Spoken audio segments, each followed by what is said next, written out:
నందమూరి కళ్యాణ్ రామ్ గారు మాట్లాడతారు ఇప్పుడు.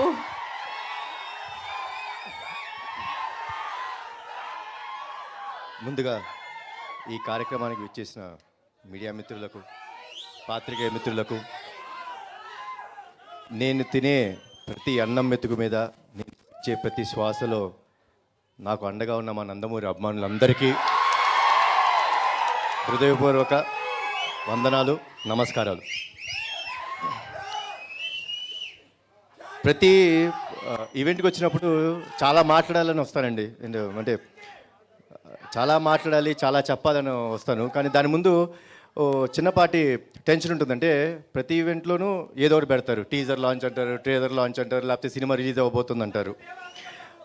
సో మీ నోటు వెంట వినాలని ఉంది. ట్రేలర్ ఎలా ఉంది?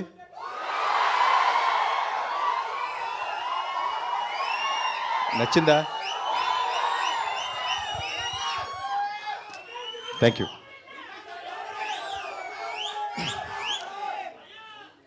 నేను బింబిసార అప్పుడు చెప్పాను మీ అందరికీ, మంచి కంటెంట్ ఉండి, మంచి కథనం ఉండి, మంచి కథతోని దాన్ని విజువల్ స్పెక్టాక్యులర్ చేయగలిగితే డెఫినెట్గా ఆడియన్స్ వచ్చి సినిమాని చూస్తారు, దాన్ని ఆదరిస్తారు అని అన్న మాటని మీరందరూ ప్రూవ్ చేశారండి. Thanks a lot once again. అదే కోవలో డెఫినెట్గా డెవిల్ చాలా మంచి కథ, మంచి కథనం అండ్ విజువల్స్ బాగానే ఉన్నాయా? బాగానే ఉన్నాయిగా. ఓపెనింగ్ రోజు చూసేస్తారుగా మీరందరూ. మీ అరుపుల్లో ఆ నమ్మకం నాకు కలిగింది. సో కాదు, అది మీరు వినాలంటే నేను కొంచెం ఈ సినిమా గురించి మాట్లాడాలి కదా. కొంచెం ప్రీ రిలీజ్ ఈవెంట్లలో మాట్లాడతాను, కొంచెం మాట్లాడాలి. అంటే ఒక సినిమా జరగాలంటే, ఇందాక ఎవరో వన్ మ్యాన్ షో అనేది అరిశారండి. లేదు, చాలా తప్పండి. Please, I'm correcting it. Film is not a one man show. Film is not at all a one man show. దాంట్లో ప్రతి వాళ్ళ ఎఫర్ట్ ఉంటుంది. కథ చేసుకున్న శ్రీకాంత్, ఈ సినిమాని తీస్తున్న సౌందర్ గారు, టెక్నీషియన్స్ అయిన Venkat master and Ramakrishna master, costume designs చేసినందుకు ఆయన ఆల్మోస్ట్ 6 months కూర్చున్నారు. రాజేష్, మీరు చూస్తున్న ప్రతి విజువల్ ఏదో సెట్. మేము ఎందుకంటే ఇది 1940s బ్యాక్డ్రాప్లో ఫిల్మ్, మనకి ఎక్కడ పడితే అక్కడ చేయలేము. సో సెట్స్లోనే చేయాలి. దానికి ఒక ఆ వరల్డ్ని క్రియేట్ చేయాలి. దాన్ని క్రియేట్ చేసిన గాంధీ గారికి, ప్రొడక్షన్ ఎగ్జిక్యూటివ్ అయిన వాసు గారు, మోహిత్ గారు, అండ్ ఇదన్నీ పక్కన పెడితే దీనికి ఒక విజనరీ ఉండాలండి. అంటే మనం ఈ సినిమాని ఇలా ఉంటే బాగుంటుంది, ఇలా చూడాలి, ఖర్చుకు వెనకాడకుండా కష్టపడి ప్రతిరోజు అహర్నిశలు పనిచేసిన మా అభిషేక్ నామా గారికి, వీళ్ళందరూ వెనక నుండి మా ఆర్టిస్టులు అందరికండి మేము చెప్తాం కదా.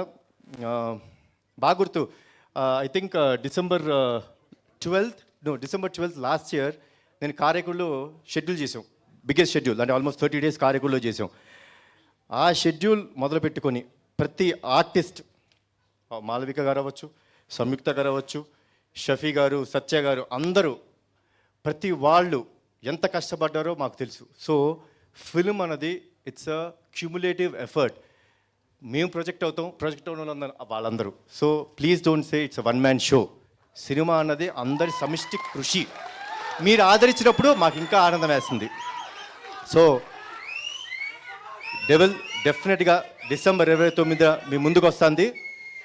100% నా మాట తీసుకోండి, రాసుకోండి, చాలా బాగుంటుంది. మీకు కావాల్సిన కమర్షియల్ ఆస్పెక్ట్స్ అన్నీ ఉంటాయి, కొత్త కథగా ఉంటుంది. తర్వాత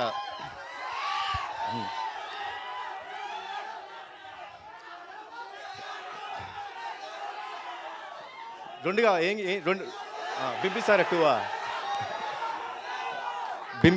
2 మీకు ఏప్రిల్ కానీ మే కానీ 2024 నుంచి మొదలవుతుంది.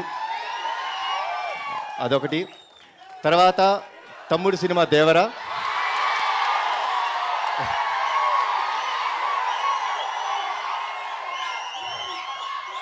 RRR తర్వాత లాస్ట్ టైం తమ్ముడు కూడా చెప్పాడు అప్డేట్స్ గురించి మాట్లాడొద్దని. కానీ నేను ఏం లేదు, దానికి వచ్చిన విషయం చెప్తాను మీకు. RRR లాంటి సినిమా చేసిన తర్వాత ఒక యాక్టర్కి కానీ, ఒక డైరెక్టర్ కానీ ఒక ప్రొడక్షన్ హౌస్ కానీ ఎంత బాధ్యత ఉంటుంది.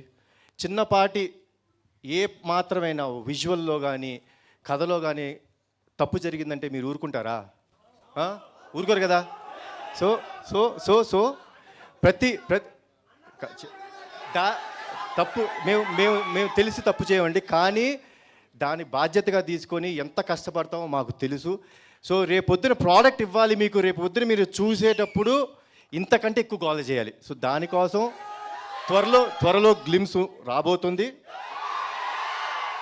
దానికి కావాల్సిన పనులన్నీ జరుగుతున్నాయి.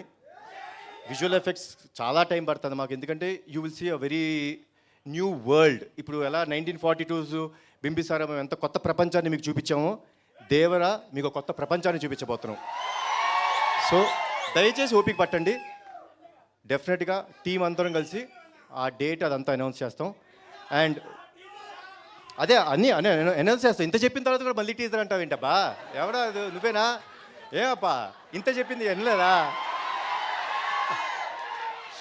యా, సో త్వరలో వస్తుంది. అండ్ డిసెంబర్ 29న డెవిల్ చూడండి. డెఫినెట్గా మీరు హ్యాపీగా ఫీల్ అవుతారు. జై ఎన్టీఆర్, జై జై ఎన్టీఆర్, జై Harikrishna. Thank you. Thank you Kalyan Ram garu, thank you so much. And team అందరికీ కూడా wish you good luck. S Abhishek Nama గారికి all the very best. Team అందరికీ congratulations once again for the trailer. Dialogue okay, అంటే ఇవాళ ట్రైలర్లో చూసాం కదా, ప్రీ రిలీజ్లో డైలాగ్ విందాం మనము. సో ఇంకా డైలాగ్ వినాల్సిందే, తప్పదు. నాకు చాలా ఇష్టమైన డైలాగ్ అండి ఇది, ఎందుకంటే నా పర్సనల్గా నన్ను టచ్ చేసిన డైలాగ్. నేను పర్సనాలిటీలో అలానే ఉంటాను, మొహమాట లేకుండా చెప్తాను, అలానే ఉంటాను. విశ్వాసంగా ఉండటానికి, విధేయతతో బతికేయడానికి కుక్కని అనుకున్నావరా లయన్?